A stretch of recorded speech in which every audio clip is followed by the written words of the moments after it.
अच्छा, अगर हम बात करें जैसे कि कोई लड़का बीएससी में एनरोल्ड होता है तो सोचता है कि हम नीट की भी प्रिपरेशन कर लें, जेई की भी प्रिपरेशन कर लें और साथ में क्लासेस भी कर लें, ग्रेजुएशन भी होता चले और न्यू एजुकेशन पॉलिसी आ रही है तो शायद सर्टिफिकेट मिल जाए 1 साल करने पे।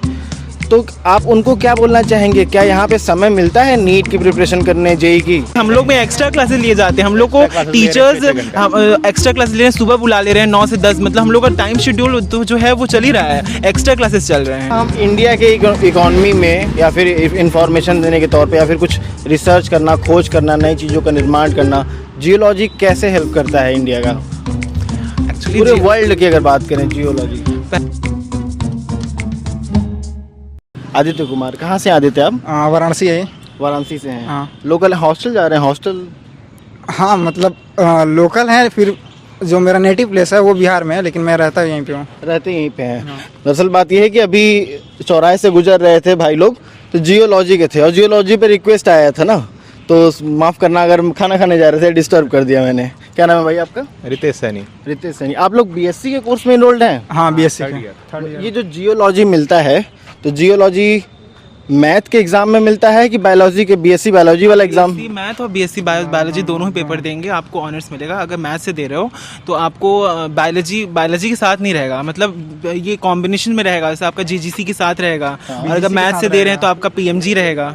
और जियोलॉजी से दे रहे हैं तो बीजीसी भी मिलेगा आपको, biology plus chemistry plus geology. लेकिन लास्ट में आके आपको सब एक साथ हो जाएंगे जियोलॉजी ऑनर्स थर्ड ईयर में। हाँ, थर्ड ईयर में एक ही सब्जेक्ट पढ़ाया जाता है और उसको ही लेकर के हम स्पेशलाइजेशन में मास्टर्स करने जाते हैं। अच्छा, अपने कोर सब्जेक्ट को मास्टर्स नहीं बना सकते हम? बना सकते हैं। देखिए, आप जब आपको बीएससी में 3 सब्जेक्ट मिलते हैं, जो भी आपको, अगर आप थर्ड ईयर में आके अपना ऑनर्स चेंज कर सकते हो। आपको जियोलॉजी चाहिए तो आप जियोलॉजी ऑप्ट कर सकते हो और फिर आपको जियोलॉजी के साथ ही प्रोसीड करना पड़ेगा मास्टर में भी। मास्टर्स में। अच्छा, ये जियोलॉजी जो कोर्स है ओएनजीसी आ रही है, काफ़ी सारी कंपनीज लेकर के जा रही है, फ्यूचर भी काफ़ी अच्छा है, मतलब थोड़ा बहुत मैंने देखा है इस चीज़ को। अगर हम बात करें और भी सभी सब्जेक्ट के, तो जियोलॉजी से ऊपर कौन कौन से बढ़िया सब्जेक्ट आते हैं जिनको चुनना चाहिए जो लोग आए हैं? यहाँ अगर बीएचयू की बात करें तो यहाँ तो हम लोग सुन के यही आए कि जियोलॉजी सबसे टॉप का डिपार्टमेंट है, क्योंकि मतलब नॉट बिकॉज ऑफ कि यहाँ का पैकेज बहुत अच्छा है, वो तो जियो फिजिक्स में जाता है ओएनजीसी वाला, बट यहाँ का जो फैकल्टी है, फैकल्टी मेंबर हैं और जो डिपार्टमेंट है उसकी वजह से डिपार्टमेंट हम लोग का अच्छा है, सब मशीन सब अवेलेबल है, सब कुछ, मतलब जो डेटा रहते हैं सब कुछ मिलते हैं हम लोगों को। और बेसिकली अगर देखा जाए तो यहाँ का जो कंप्यूटर साइंस डिपार्टमेंट है वो भी ठीक है, मतलब इसके ऊपर है, उसके बाद जियोलॉजी ही आता है। उसके बाद क्या नाम है आपका? अतुल सिंह। अतुल, सब लोग प्रेफरेंस, अभी हमने 4-5 वीडियोस किए, सभी लोगों ने एक ही प्रेफरेंस दिया, कंप्यूटर साइंस बेस्ट है। और जियोलॉजी के भी हम कई सारे एलुमनाइज को देख रहे हैं जो बहुत अच्छे जगह पे हैं, उनके भी लड़के यहाँ से पढ़ के निकल चुके हैं, ऐसे एलुमनाइज को हमने देखा है।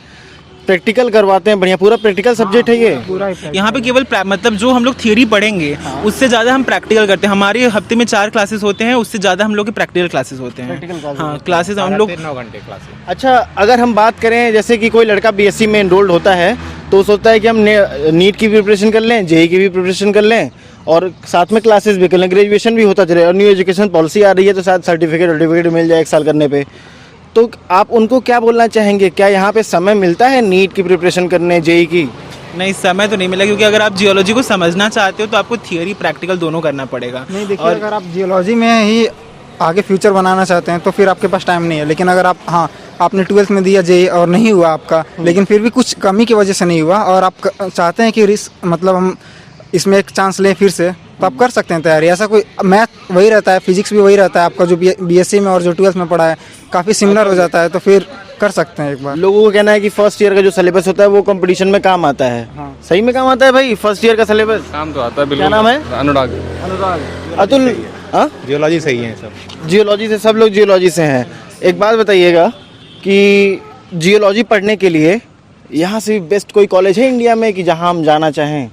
बीएससी के लिए तो आपका बीएचयू तो बहुत ही अच्छा है। अगर आप बीएससी के बाद पोस्ट ग्रेजुएशन करना चाहते हो तो आईआईटीज़ हैं, वरना जादवपुर यूनिवर्सिटी, मतलब IIT जैम हम दे, वहाँ पे जाएं। जैम दे, हमें बॉम्बे है, आईएसएम है, गुवाहाटी है, मतलब सभी कॉलेज अच्छे हैं। दिल्ली यूनिवर्सिटी है और भी बहुत सारी यूनिवर्सिटी है। सेंट्रल यूनिवर्सिटी में सिर्फ 2 ही सुनी है, बीएचयू और जादवपुर यूनिवर्सिटी। अच्छा, तो एनएआरएफ की रैंकिंग हट गई। आप लोग किस ईयर में है वैसे?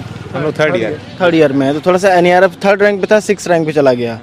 तो कई लोग कहना है कि एकेडमिक बहुत ख़राब है, तो क्या लगता है एकेडमिक सही में खराब है कि कोई और वजह है रैंकिंग घटने की? चीज़ें धीरे धीरे बदलती हैं, तो हो सकता है कि रैंकिंग सिर्फ एक बेसिस पे नहीं होता ना, सिर्फ पढ़ाई पे, तो बहुत सारी चीज़ें जो रैंकिंग को डिसाइड करती हैं। तो हो सकता है कि कहीं ना कहीं अल्टरेशन हुआ, कहीं ना कहीं चेंज हुआ हो, जो कि पहले था। हो सकता है कि सिचुएशन बाद में कोविड, पोस्ट कोविड या जो भी चली है चीज़ें, उस वजह से चीज़ें बहुत सारी बदली हुई डिपार्टमेंट्स वगैरह को लेके, तो हो सकता है वो रैंकिंग में इफेक्ट आया हुआ है। एनी हाउ भाई लोग 3rd ईयर में हैं और सेंट्रल यूनिवर्सिटी में पढ़ रहे हैं, इतने बड़े विश्वविद्यालय में पढ़ रहे हैं आप लोग। आपने ऑफलाइन भी क्लासेस देखी हैं, ऑनलाइन भी क्लासेस देखी हैं, दोनों में से बेस्ट क्या लगी? ऑफलाइन तो ऑब्वियसली बेस्ट है, लेकिन हम लोग को ऑनलाइन में भी बहुत ज़्यादा अटेंटिव रहने के लिए मतलब टीचर कोशिश कर देते हैं और हम लोग रहते भी थे ऑनलाइन में। ऑनलाइन में भी पूरी फैसिलिटी दी गई हम लोगों को, मतलब प्रैक्टिकल भी हम लोग को ऑनलाइन कराया गया, दिखाया गया। तो ऑनलाइन तो ठीक था, लेकिन ऑफलाइन बहुत ज़्यादा बेहतर है। अच्छा, ये आप लोग की क्लासेस आर्ट्स फैकल्टी जैसी तो नहीं चलती है ना कि नहीं गायब है प्रोफेसर? नहीं, हम लोग में एक्स्ट्रा क्लासेस लिए जाते हैं। हम लोग को टीचर्स एक्स्ट्रा क्लासेस ले रहे हैं, सुबह बुला ले रहे हैं 9 से 10, मतलब हम लोग का टाइम शेड्यूल तो जो है वो चल ही रहा है, एक्स्ट्रा क्लासेस चल रहे हैं। बस एक बाउंड्री और एक रोड का फर्क है, इधर क्लासेस नहीं चल रही हैं और इधर क्लासेस एक्स्ट्रा क्लासेस चल रही हैं।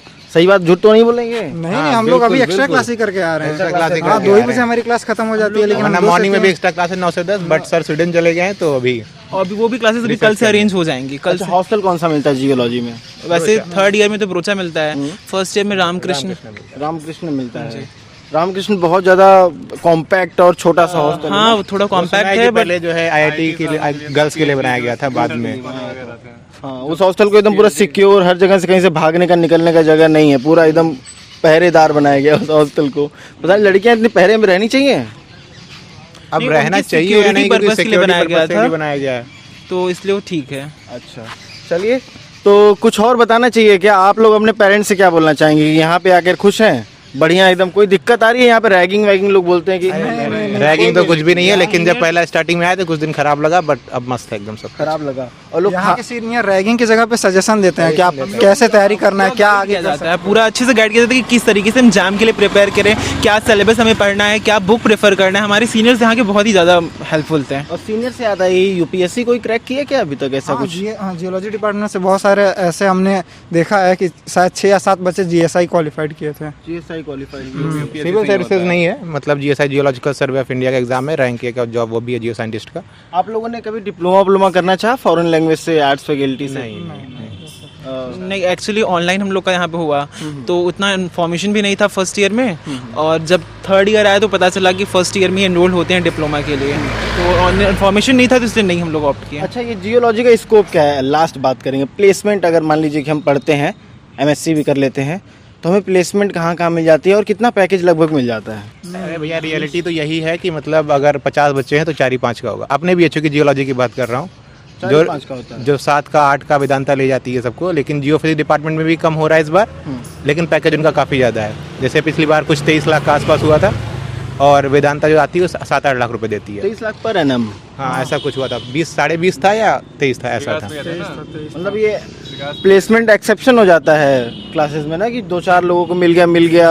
हाँ, आपको परफॉर्म सारे बच्चे प्लेसमेंट प्रीफर भी नहीं करते। कुछ बच्चे होते हैं जो हायर स्टडी करना चाहते हैं, तो वो प्लेसमेंट्स में बैठते ही नहीं, या फिर उनका जियोलॉजी इतना वाइड है कि इसमें ज़्यादा से ज़्यादा ब्रांचेस हैं, तो सब मास्टर करता है अलग अलग स्कोप में, तो इसलिए बहुत सारे बच्चे रिसर्च में चले जाते हैं, तो बहुत सब लोग प्रेफर नहीं करते हैं। अच्छा, हम इंडिया के इकोनॉमी में या फिर इंफॉर्मेशन देने के तौर पे या फिर कुछ रिसर्च करना, खोज करना, नई चीज़ों का निर्माण करना, जियोलॉजी कैसे हेल्प करता है इंडिया का? एक्चुअली पूरे वर्ल्ड की अगर बात करें जियोलॉजी, पहले तो हम इकोनॉमिक जियोलॉजी जो हम लोग को पढ़ाया जाता है, तो उस मतलब वर्ल्ड इकोनॉमी, और हम लोग इंडियन इकोनॉमिक मिनरल्स वगैरह स्टडी करते हैं। फिर इंजीनियरिंग जियोलॉजी हम लोग का एक ब्रांच है, उसमें अलग से हम जो भी कंस्ट्रक्शंस वगैरह होते हैं, ब्रिज जो भी होता है, तो सोनोग्राफी को ही ले लीजिए। अभी हम लोग जैसा कि जानते हैं, मतलब सी में बहुत सारे ऐसे मिनरल्स डिपॉजिट हैं और बहुत सारे ऐसी चीज़ें हैं जो इकोनॉमिक ग्रोथ में कंट्री को हेल्प कर सकती हैं, तो वो जियोलॉजी वाले ही करते हैं। ओशिनोग्राफी, वो एक बात है, कहावत है ना कि मतलब किसी भी कंट्री के पास कितने सारे रिसोर्सेज हैं, उस पर वो कंट्री का वेल्थ बहुत ज़्यादा डिपेंड करता है। जैसे भारत को कहा जाता है ना सोने की चिड़िया है, तो उसमें वो एक चीज़ जो आती है, तो क्योंकि रिसोर्सेज ऐसे भारत के पास बहुत ज़्यादा है। जैसे आप रिसेंटली आप देखे होंगे कि गोल्ड रिसोर्सेज को लेकर बहुत ज़्यादा चर्चे में आती है, डायमंड रिसोर्सेज को लेकर बहुत ज़्यादा चीज़ें चलती हैं। फिर बहुत सारे जो आयरन है, एल्युमिनियम है, कॉपर है, ये बहुत सारी चीज़ें हैं ना जिस पे कंट्री का इकोनॉमी डिपेंड करता है। तो ये बेसिकली अगर आप इकोनॉमिक जियोलॉजी की बात करें तो उसमें यही चीज़ें बात होती है कि कहाँ डिपॉजिट्स और इस पर रिसर्चेज वगैरह चलती हैं कि कहाँ माइनिंग करनी चाहिए, कहाँ मिल सकता है आपको आयरन। ये हम लोगों पर यही पढ़ाया जाता है कि मतलब क्या सिचुएशन होगी तो वहाँ पे मिलेगा, क्या मतलब क्राइटेरिया रहेगी तो मिलेगा। कभी ये पढ़ाया गया कि ओवर एक्सप्लॉयटेशन हम किस चीज़ का कर रहे हैं इस सदी में, इस युग में? ऑब्वियसली मिनरल का, मतलब हम लोग को इकोनॉमिक में पढ़ाया जाता है कि कैसे हम किसी चीज़ का सस्टेनेबल यूज़ कर सकते हैं और मतलब उससे ज़्यादा से ज़्यादा प्रॉफिट ले और उसको लिमिटेड अमाउंट में यूज़ करें। तो ये सारी चीज़ें मतलब जो प्रोसेस वगैरह हैं सारी चीज़ें स्टडी कराई जाती हैं। चलिए मिलके, कुछ गलत नहीं ना पूछा? भूख लगी होगी आप लोगों को ना? चलिए क्लासेस करके घर लौट रहे थे, मतलब हॉस्टल जा रहे थे। लड़कियों को कौन सा हॉस्टल मिलता है वैसे?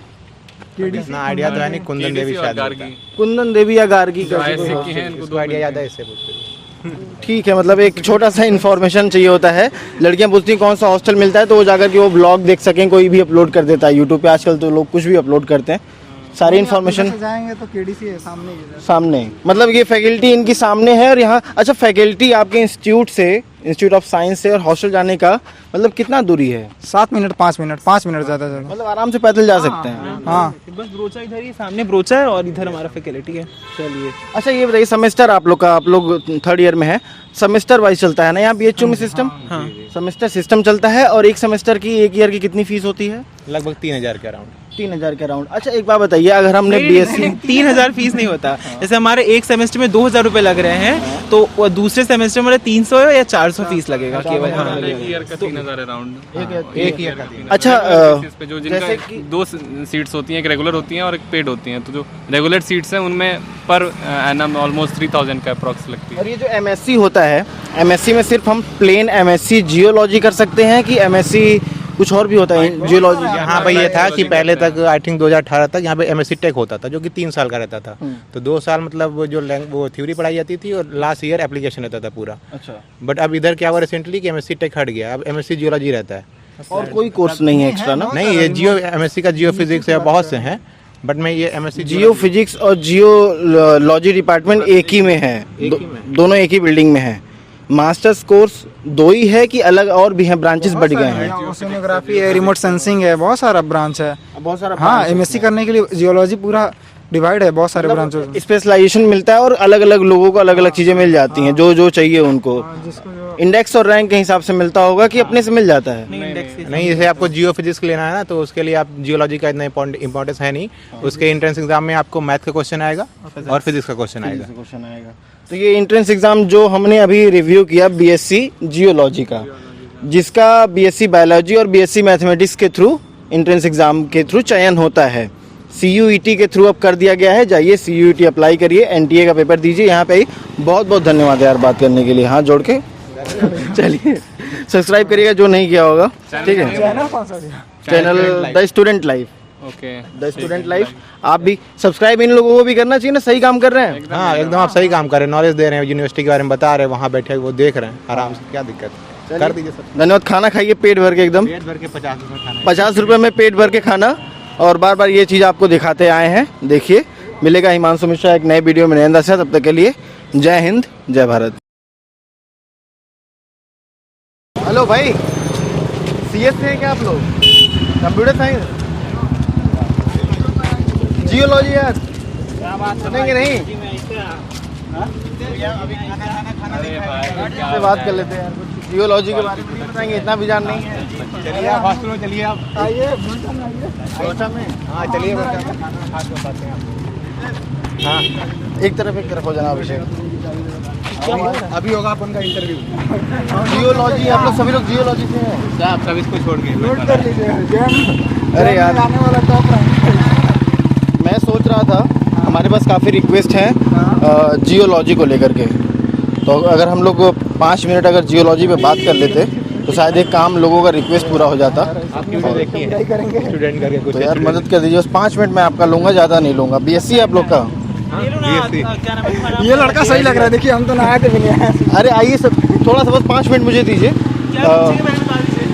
कुछ नहीं पूछेंगे यार, आप लोग देख रहे सवाल हैं। बता दीजिए, जवाब भी हम लोग बता दे रहे हैं, उसके बाद ऑन क्या कैमरा नाम बोल है? रहे हैं। क्या नाम है? अरे यार आदित्य कुमार। अरे यार ऐसे मत आदित्य रुक जाओ, सुनील। रुक जाओ। हाँ आदित्य कुमार। आदित्य कुमार, कहाँ से आदित्य आप? वाराणसी है। वाराणसी से हैं।